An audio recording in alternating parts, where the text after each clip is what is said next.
আগেরবার যা গণ্ডগোল হয়েছিল এবার নিশ্চয়ই আর কোনো ভুল করবে না তনু।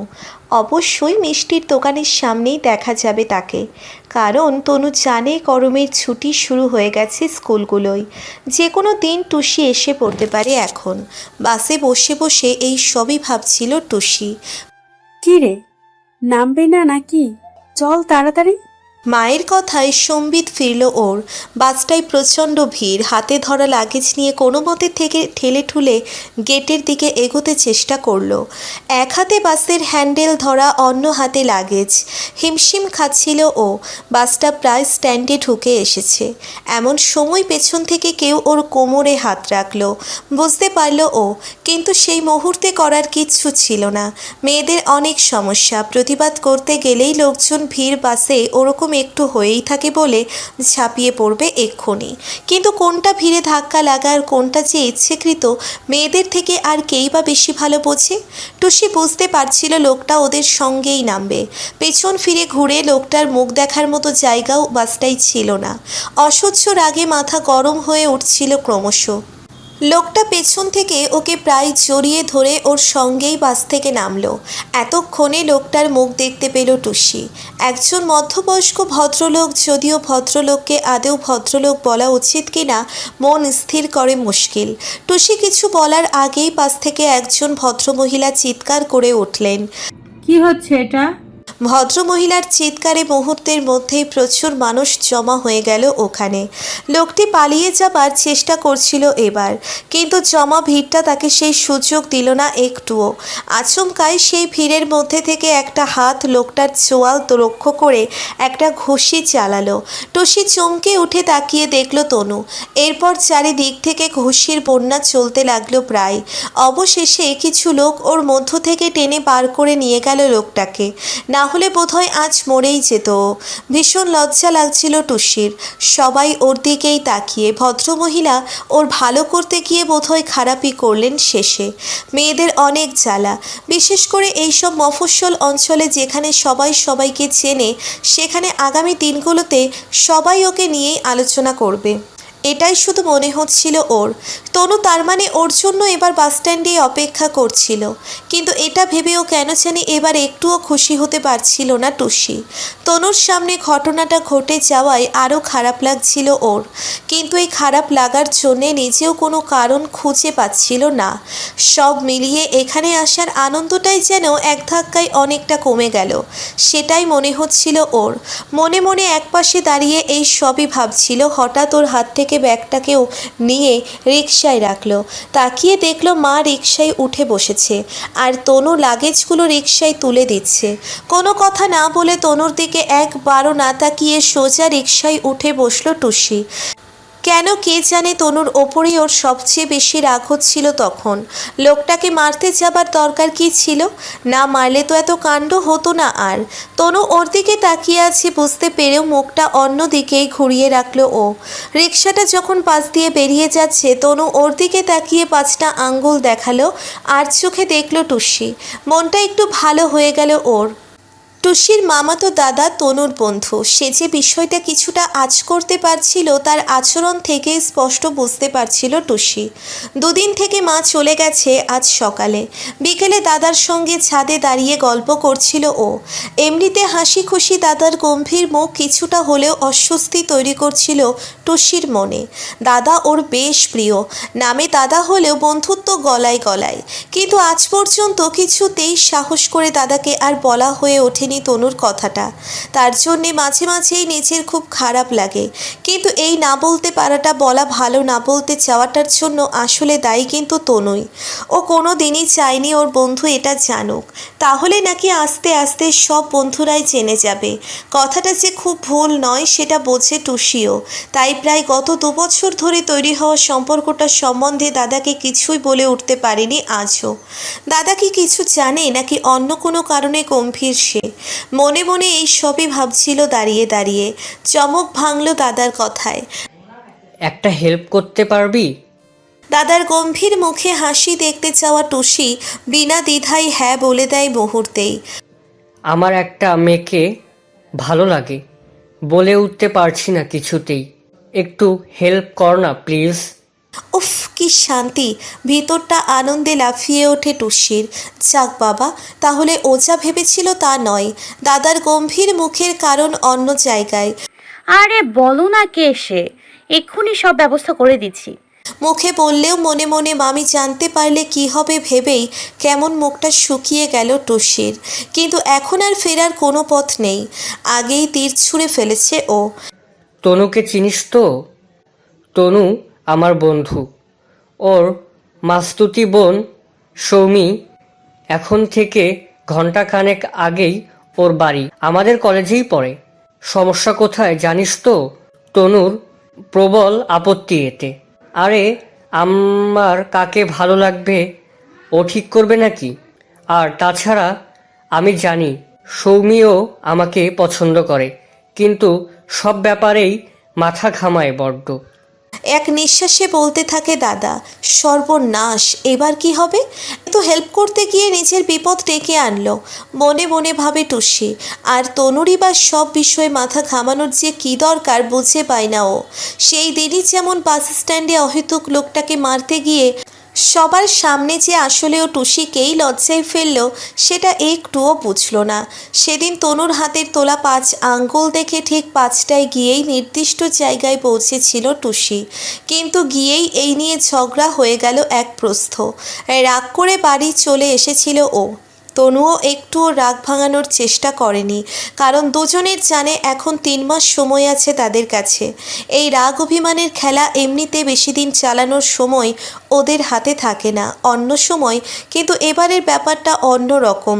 তাই এই তুচ্ছ বিষয় নিয়ে হওয়া ঝগড়াগুলোর রেশও দুজনেই ধরে রাখতে চাইছিল। বেশ অন্য রকম একটা ভালো লাগাও লুকিয়ে থাকে তাতে। যা হয় হোক, দরকার হলে তনুর সঙ্গে ঝগড়া করেও দাদার পাশে দাঁড়াবে মনে মনে ভেবে নেয় টুসি। কাল রাত্রে টিভির খবরে মাধ্যমিকের রেজাল্ট বেরোনোর খবর বলল এবার বাড়ি ফেরার পালা। গত 3 মাসে জীবনের সবচেয়ে আনন্দের সময়গুলো কাটিয়েছে টুসি। মা কাল নিতে এসেছে। মাকে দেখেই কান্না পেয়ে গিয়েছিল টুসির। কতদিন মায়ের সঙ্গে দেখা হয়নি। বাবা কেমন আছে মা? মাকে দেখেই জানতে চেয়েছিল ও। মামি হেসেছিল। দেখো দিদি, তোমার মেয়ে আগে বাবার খবর জানতে চাইছে। হ্যাঁ, ও তো বাবাইকে বেশি ভালোবাসে। আমি তো খারাপ, শুধুই শাসন করি। একটু অভিমানের গলায় বসেছিল মা। টুসি লজ্জায় পড়েছিল। সত্যিই তো মাকে দেখে আগে তো মায়ের কথাই জিজ্ঞেস করা উচিত ছিল। মাকেও তো ও খুব ভালোবাসে, কিন্তু মা তো ওর সামনেই দাঁড়িয়ে আছে। তাই ও বাবার কথা জানতে চেয়েছিল। বাবার ট্রান্সফার হয়ে গেছে শিলিগুড়িতে এর মধ্যেই, তাই আর ওকে হোস্টেলে থাকতে হবে না শুনেই আনন্দ হচ্ছিল। মাকে ছেড়ে 3 মাস থাকতে গিয়ে ও বুঝতে পেরেছে যে হোস্টেলে থাকতে গেলে ও পারতই না। মায়ের কাছে শুনল শিলা কাকিমা আর তপুদা চলে গেছে শিলিগুড়িতে ওদের মামার বাড়িতে। কাকু এখন একাই থাকে ওখানে। টুসি একটু অবাক হলো। তার মানে কাকু ট্রান্সফার হয়নি। তপুদা ওকে সত্যি কথাটা বলেনি তখন, শুধু কাকিমা আর তপুদা চলে গেল। টুসিরাও তো ট্রান্সফার হয়ে ওখানেই যাচ্ছে, তাই আবার দেখা হবে নিশ্চয়ই, বলে গেছে কাকিমা। তপুদাও দেখা করতে এসেছিল যাওয়ার আগে। টুসি কবে ফিরবে জানতে চাইছিল। মনটা খারাপ হয়ে গিয়েছিল ওর। ইস, ওর জন্যেই আজ এত কিছু হয়ে গেল। কেন যে মরতেও অঙ্ক দেখতে গেল কাকুর কাছে। তনুর জন্য ও মনটা খারাপ লাগছিল খুব। আগামী 2 বছর খুব চাপ থাকবে, তাই আর এখানে আসা হবে না বোধহয়। যদিও তনু বলেছে ওকে ওই আসবে ওর কাছে এবার। আর তাছাড়া এখন সব জায়গায় টেলিফোন বুথ হয়ে গেছে, কথা বলতেও অসুবিধে নেই আর। চোখে দেখতে না পারলেও কথা বললে গলাটা তো শুনতে পাবে অন্তত, সেটুকু ভেবেই আনন্দ হচ্ছিল ওর। সব চাওয়া আর কবেই বা পূরণ হয়েছে কারো? কিছু চাওয়া অপূর্ণ থাকতে হয় জীবনে, তবেই তো বেঁচে থাকার ইচ্ছেগুলো বেঁচে থাকে। সব পেলে তো আর জীবনের কোনো উদ্দেশ্যই থাকে না। প্রথম কয়েকদিন একটু মান অভিমানের পালা চলেছিল, তারপর দাদার প্রেম নিয়ে বলতে গিয়ে রাগারাগি আরও বেড়ে গেল তনুর সঙ্গে। কিছুতেই রাজি হচ্ছিল না ও। তোমার আপত্তির কারণ বলো। খানিকটা বিরক্তির সুরেই বলেছিল টুসি। তুমি কিছুই বোঝো না। যদি তোমার দাদার ব্যাপারটা জানাজানি হয়ে যায় তাহলে তো আমাদের দুজনেরই সমস্যা। তুমি বাইরে থাকো, কয়েকদিনের জন্য আসো, তাই কেউ বোঝে না আমাদের সম্পর্কের কথা। কিন্তু সৌমি তো আমাদের সঙ্গে একই কলেজে পড়ে, এত ছোট জায়গা চেপে রাখা এত সহজ নয়। আর ওদের ব্যাপার বাড়িতে জানলে দুই বাড়ির মধ্যে সমস্যা হবে, তখন তুমি আর আমিও ঝামেলায় পড়ব। এক নিঃশ্বাসে বলছিল তনু। ইস, এই দিকটা তো ভেবে দেখিনি। এবার তাহলে কি করা যাবে? এইদিকে দাদাকে কথা দিয়ে দিয়েছি, মনে মনে ভাবছিল ও। অবশেষে তনুই বলেছিল, ঠিক আছে, আমি আর কিছু বলবো না, ওরা যা পারে করুক, কিন্তু আমাদের ব্যাপারটা তো তোমার দাদাকে বলার দরকার নেই। খানিকটা হলেও হাঁপ ছেড়ে বেঁচেছিল টুসি। এরপরেই তনু যা করেছিল তার জন্য একটুও প্রস্তুত ছিল না ও। আচমকাই টুসিকে জড়িয়ে ধরে ওর ঠোঁটে চুমু খেয়ে বলেছিল, এই যে তোমার দাদাকে ছাড়পত্র দিলাম, এটা তার পুরস্কার, তুমি দিলে না তো, তাই নিজেই নিয়ে নিলাম। অদ্ভুত একটা অনুভূতি হয়েছিল টুসির। ও ফিল করছিল কাকুর যে নোংরা ঠোঁটটাকে হাজারবার সাবান দিয়ে ঘষেও ও সরাতে পারেনি আজ পর্যন্ত, সেই ঠোঁটটা যেন হঠাৎ করেই নিজে থেকেই সরে গেল আজ। তার বদলে একটা সুন্দর ভালো লাগার অনুভূতি ক্রমশ ঘিরে ধরছিল ওকে। আবেশে চোখ বন্ধ করেছিল টুসি। এই মুহূর্তটাকে সারা জীবন ধরে রাখতে চাইছিল ও। 11-এর রেজাল্ট পেরিয়ে 12-এ উঠল টুসি। গত 1 বছর যাবৎ যা চাপ চলছে, কোনো দিকে তাকানোর সময়ই পাচ্ছে না।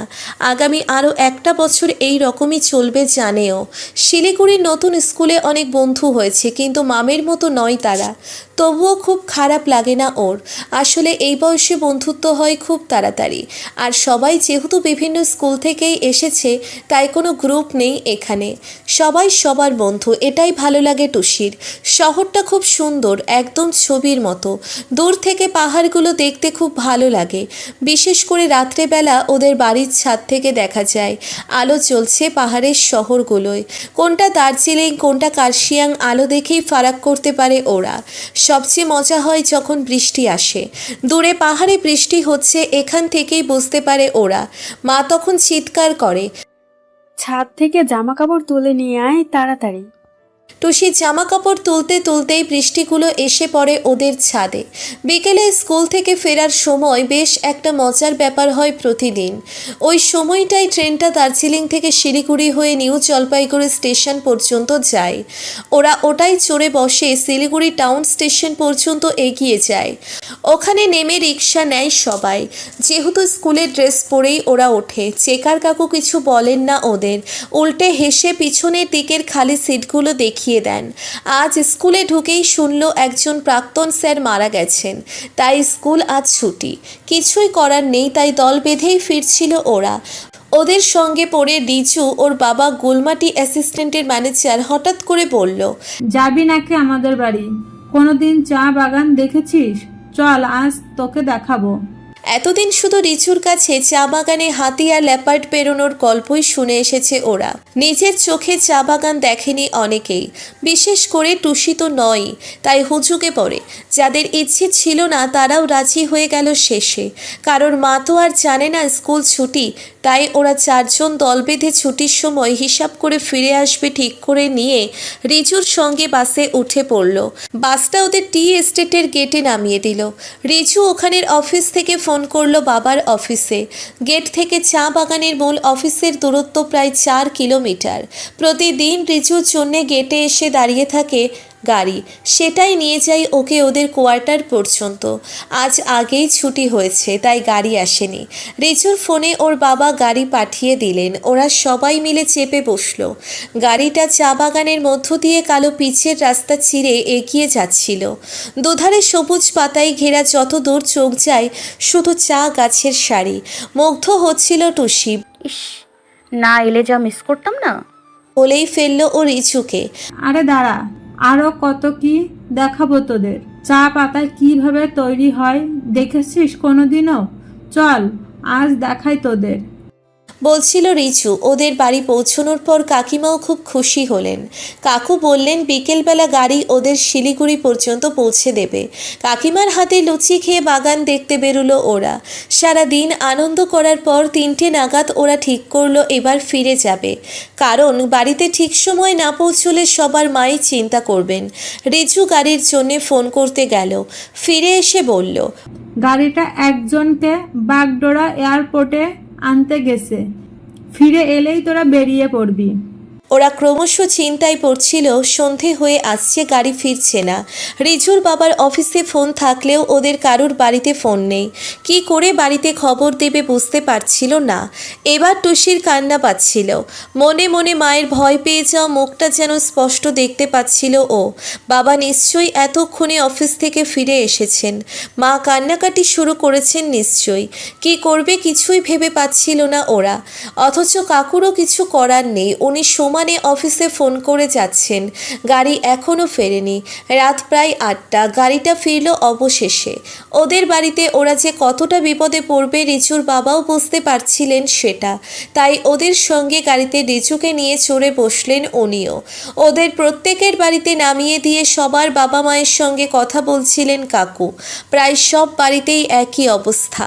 কারোর ছেলে মেয়েরা স্কুল থেকে বাড়ি ফেরেনি আজ। উদ্বিগ্ন বাবা মাদের শান্ত করে আবার পরের জনের বাড়ির দিকে এগোচ্ছিল গাড়িটা। টুসি দেখলো ওদের বাড়ির সামনে একটা ছোটোখাটো ভিড় জমে গেছে। থানায় যাবার প্রস্তুতি নিচ্ছেন বাবা। খুব লজ্জা লাগছিল ওর। যাই হোক, কাকুর কথা শুনে অবশেষে শান্ত হলেন বাবা। ভিড়টা খালি হয়ে গেল। কাকু আর রিচু চলে যাবার পর ঘরে ঢুকে এলো টুসি। এতকাল শুধু মায়ের কাছেই বকুনি বা মার খেয়েছে টুসি। বাবা কোনো দিনও কিছু বলেননি, বরং প্রশ্রয় দিয়েই এসেছেন সব সময়। তাই মাকে নিয়েই ভয় পাচ্ছিলেন ও। মা কী করবে ভেবে বুকের ভিতরটা কেমন শুকিয়ে যাচ্ছিল ওর। আজ কিন্তু অন্যরকম হলো। মা কিছু বলার আগেই দরজা বন্ধ করে সামনে দাঁড়ালেন বাবা। টুসি কিছু বুঝে ওঠার আগেই ওর গালে সজোরে এসে পড়ল একটা চড়। মাথাটা ঘুরে গেল একটু। টাল সামলে দাঁড়ানোর আগেই বাবা ঠান্ডা গলায় বললেন, আগামী ভবিষ্যতে যখন তুমি এই ধরনের কোনো কাজে বাড়িতে না জানিয়ে করার কথা ভাববে, তখন এই চটটার কথা মনে করবে। দরজা খুলে ঘর থেকে বেরিয়ে গেলেন বাবা। আর ধীরে ধীরে মাথা নিচু করে খাটে বসে পড়ল টুসি। জীবনে প্রথমবার বাবার হাতের চটটা এতটাই অপ্রত্যাশিত ছিল ওর কাছে যে সারা জীবনেও ও ভুলতে পারবে না, বুঝতে পারছিল ও। গত 3 বছর ধরেই এই চলছে। না নিজে একবারের জন্যেও যেতে পেরেছে, না তনু শেষ পর্যন্ত আসতে পেরেছে শিলিগুড়িতে। অথচ খুব জোর দেখিয়ে বলেছিল চলে আসার সময়। এবার আমি যাব। কিন্তু সেটা কথার কথা হয়েই রয়ে গিয়েছে শুধু। এদিকে স্কুল শেষে এখন কলেজে উঠে গেল টুসি। কিন্তু আজ পর্যন্ত একবার দিদিমার অসুখের খবর শুনে শুধু মা একা গিয়ে ঘুরে এসেছিল। পরীক্ষার সামনে বলে ওর আর যাওয়া হয়ে ওঠেনি। গত প্রায় 3 বছর ধরে ভরসা বলতে প্রতি শুক্রবার কলেজ থেকে ফেরার পথে ফোন। তাও এতটাই এসটিডি বিল হয় যে একটা বা দুটো কথার পরই রেখে দিতে হয়। কারণ প্রতিবার ফোনটা টুসিকেই করতে হয় তনুর বন্ধুর দোকানে। তনুর পক্ষে তো আর করা সম্ভব নয় কোনো মতেই। রিক্সা ভাড়া বাঁচিয়ে আজ কতটুকুই বা জমানো সম্ভব টুসির পক্ষে। মা তো আর এক্সট্রা টাকা দেয় না ওর হাতে। তবু এইভাবেই চলছিল সব কিছুই। সেই একঘেয়ে কেমন আছো আর ভালো আছি মার্কা কথাবার্তা। সেদিন কিন্তু অন্য রকম হলো। ফোন ধরেই তনু বলল, একটা জরুরি কথা বলার ছিল টুসি। কয়েকদিন ধরে বলবো ভাবছিলাম, বলা হয়ে ওঠেনি। আমি একটা চাকরি পেয়েছি বেঙ্গলে। আপাতত 1 বছর ট্রেনিং। ফোনও থাকবে না আর, তাই যোগাযোগ করা সমস্যা হয়ে যাবে। সেই জন্য আর আমাদের খুবই বেশি কথা হবে না মনে হয়। টুসি আনন্দে লাফিয়ে উঠেছিল একদম প্রথমে। ওফ, ওর কত দিনের ইচ্ছে এই প্রথম সফল হবার দিকে 1 পা ধাপ এগোলো। মনে মনে ভাবছিল ও, কিন্তু পরক্ষণেই চিন্তা হলো কিভাবে যোগাযোগ করবে এবার। তবে কোথায় বা যোগাযোগ করবে ও? মনটা খুব খারাপ হয়ে গেল। এবার কি করবে বুঝতে পারছিল না ও। কি হবে তাহলে? কোনো উপায় নেই। একটু হতাশ গলায় বলল টুসি। কি করব বলো? অপেক্ষা করা ছাড়া তো আর কোনো উপায় তো দেখছি না এখন আর। যদি তোমার মনে হয় তুমি সেটা পারবে না, তাহলে ভেবে দেখতে পারো। আমি তোমাকে আটকাবো না। কেমন যেন একটা নিস্পৃহ গলায় বলল তনু। টুসি অবাক হলো। এ আবার কি কথা? আমি তো এরকম কিছু ভাবিনি। উল্টো তুমি চাকরি পেয়েছো শুনে খুশি হয়েছিলাম। এখন এসব কথা আসছে কেন? আমার তো মনে হচ্ছে তুমিই ভাবছো এগুলো। একটু ক্ষোভের গলায় বলল ও। ওর সত্যি মনে হচ্ছিল তনু যেন কেমন ওকে এড়াতে চাইছে। তনু ওর কথার কোনো উত্তর দিল না, প্রতিবাদও করল না কিছু। টুসি আর বেশি কথা না বাড়িয়ে ফোন রেখে দিল। টিউশন ব্যাচে ঢুকে সোমাকে বলল কথাগুলো। ওর কি তনুর চাকরি পাওয়ার জন্য খুশি হওয়া উচিত, নাকি পরবর্তীতে কি হতে চলেছে সেটা ভেবে দুঃখ পাওয়া উচিত সেটা বুঝতে পারছিল না। তনু কি সত্যি ওকে এড়াতে চাইছে?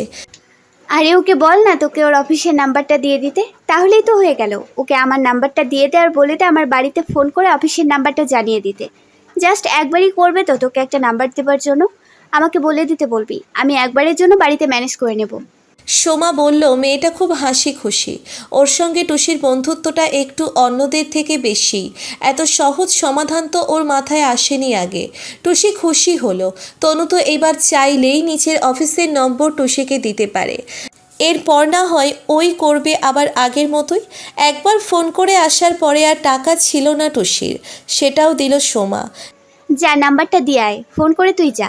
এরপর সারাদিন মন খারাপ করে ঘুরে বেড়াবি। হেসে বলল সোমা। টুসি সত্যি খুশি হলো। সোমার সঙ্গে বন্ধুত্ব হবার পরে ওকে অনেকটাই মামের মতো লাগে টুসির। ওর সঙ্গেও অনেক কথা শেয়ার করতে পারে যা অন্যদের সঙ্গে পারে না। টুসি জানে এই নিজেদের বাড়ির ফোন নম্বর দেওয়ার জন্যে ওকে যথেষ্ট ঝামেলায় পড়তে হবে বাড়িতে। তবু টুসির জন্যে এটাও করলো ভেবে কৃতজ্ঞ হচ্ছিল টুসি। এবার ফোন করতে গিয়ে আর তনুকে পেল না টুসি। ও চলে গেছে জানালো ওর বন্ধু। ও এলে এই ফোন নাম্বারটা দিয়ে দিও প্লিজ। তনুকে না পেয়ে ওকেই বলল টুসি। ছেলেটা হাসলো। কেন? আমার দোকানে ফোন করতে অসুবিধা হচ্ছে কিছু? না না, এতদিন তাই তো করতাম, কিন্তু এখনো চলে যাবে তো, তোমাকে করে আর ওকে পাবো না তো। হাসি মুখেই বলল টুসি। ছেলেটা চুপ করে গেল। টুসি বুঝলো ও একটু ক্ষুব্ধ হয়েছে। এত বছর ধরে ওর দাদাকেই তো ফোন করে আসছে ও। আর বেশি কিছু বলতে চাইল না টুসি। এমনই ও সোমার কাছ থেকে টাকা নিয়ে এসেছে। বেশি বিল উঠে গেলে মুশকিলে পড়ে যাবে ও। এরপরে প্রায় মাস 3 হতে চলল, তনুর কোনো খবর নেই আর। সোমার কাছে রোজ খবর নেয় না, কোনো ফোন আসেনি তনুর। প্রতিদিনই ও আশা করে আজ নিশ্চয়ই কোনো খবর থাকবে, কিন্তু শেষ পর্যন্ত হতাশ হয়েই ফিরতে হয়। ক্রমশ ধৈর্য হারাচ্ছিল ও, কিন্তু কি করা যেতে পারে যদি না তনু নিজে থেকে যোগাযোগ করে ওর সঙ্গে। ইদানিং বেশ কিছুদিন ধরেই তনু যেন ওর সঙ্গে খুব বেশি কথা বলতে চায় না মনে হচ্ছে টুসির। মাঝে মাঝেই কোনো সপ্তাহেও বন্ধুর দোকানে আসে না ঠিক সময়ে। যদিও বা আসে সেরকমভাবে কথা বলে না টুসির সঙ্গে।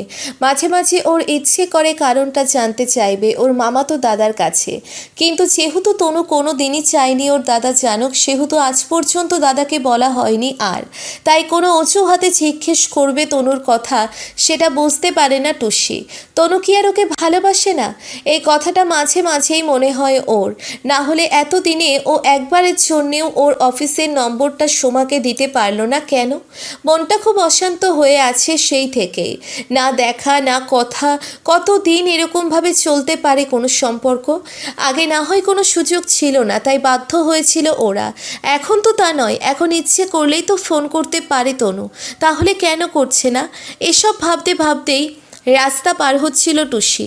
হঠাৎ অনেক লোকের চিৎকারে চমকে উঠে টুসি দেখল একটা বাসের ঠিক একদম সামনে দাঁড়িয়ে ও। ঠিক কোর্টের পাশেই বাস স্ট্যান্ড। আচমকাই একটা বাস টার্ন নিতে গিয়ে ওর উপর উঠে যাচ্ছিল প্রায়। ঠিক কী করা উচিত সেই মুহূর্তে বুঝতে না পেরে কেমন যেন থতমত খেয়ে একদম মাঝ রাস্তায় দাঁড়িয়ে পড়ল ও। জাস্ট একদম গায়ের সামনে এসে ব্রেক টানলো বাসটা। বাসের পিছনের দিকটা অল্প ছুঁয়ে গেল ওকে। ওই ধাক্কাতেই মাটিতে মুখ থুবড়ে পড়ল টুসি।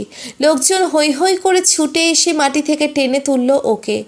চোট খুব বেশি লাগেনি, তবে একটু কেটে গেছে হাতটা, আর নাক থেকে পড়া রক্তটা বন্ধ হচ্ছিল না কিছুতেই। একজন এগিয়ে এসে ওর হাতে ব্যাগটা তুলে দিল। খুব লজ্জা লাগছিল, কোনো মতে ওখান থেকে বেরিয়ে যেতে চাইছিল ও। চারিদিক থেকে ধেয়ে আসা বাক্যগুলো আরও অস্বস্তি দিচ্ছিল টুসিকে, কিন্তু রক্ত বন্ধ না হওয়ায় কিছু লোক ওকে ছাড়তে চাইল না। পাশেই হসপিটাল, জোর করে এমার্জেন্সিতে ঢোকালো লোকগুলো টুসিকে।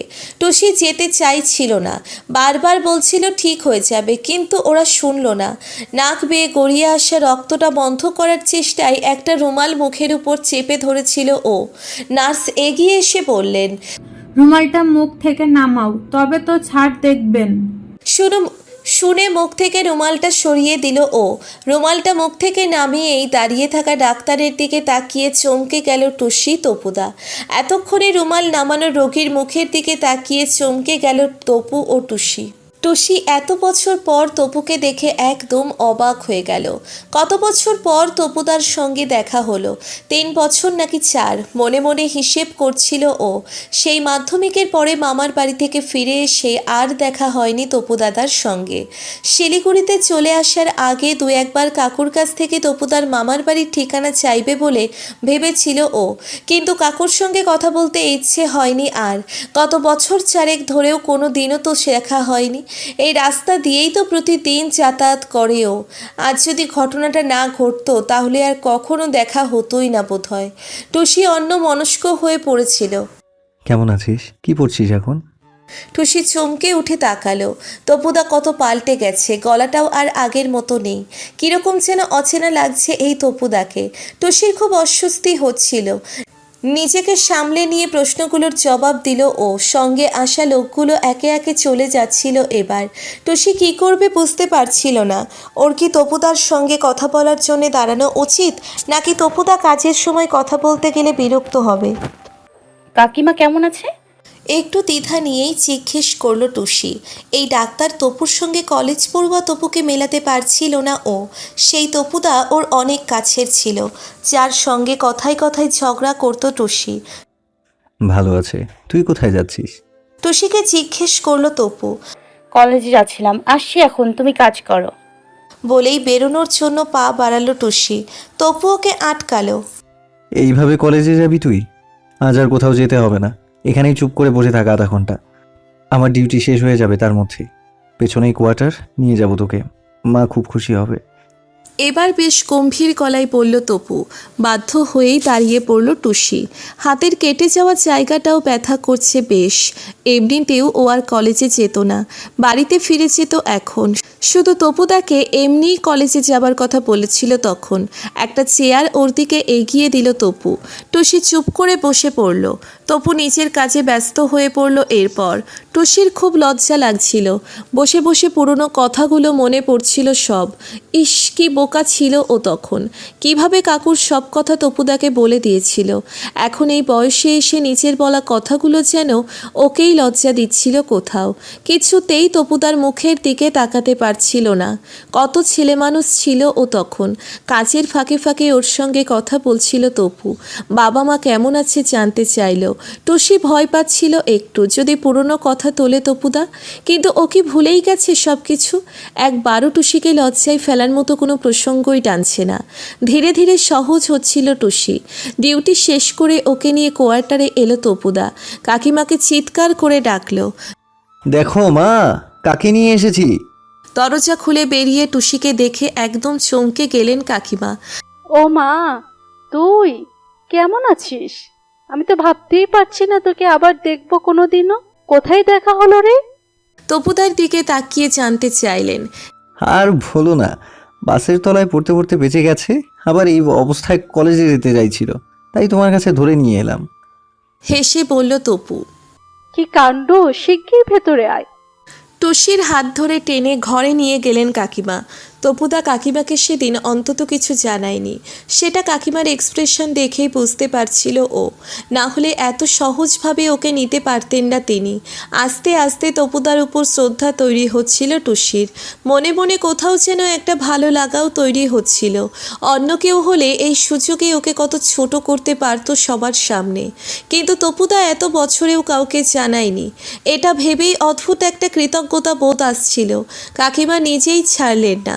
দুপুরে খেয়ে যেতেই হবে বলে আটকে রাখলেন ওকে। টুসির মনে পড়ছিল এমন কত দিন গিয়েছে স্কুল থেকে ফিরে মা বাজারে গিয়েছে শুনে কাকিমার কাছে বাড়ির চাবি নিতে গিয়ে ভাত খেয়ে বাড়ি ফিরেছে। সেই সব দিনগুলো কত সুন্দর ছিল। আজ এত বছর পর কাকিমাকে দেখে সেই ছোট্ট শহরের সুন্দর সুন্দর স্মৃতিগুলো নতুন করে ফিরে ফিরে আসছিল যেন।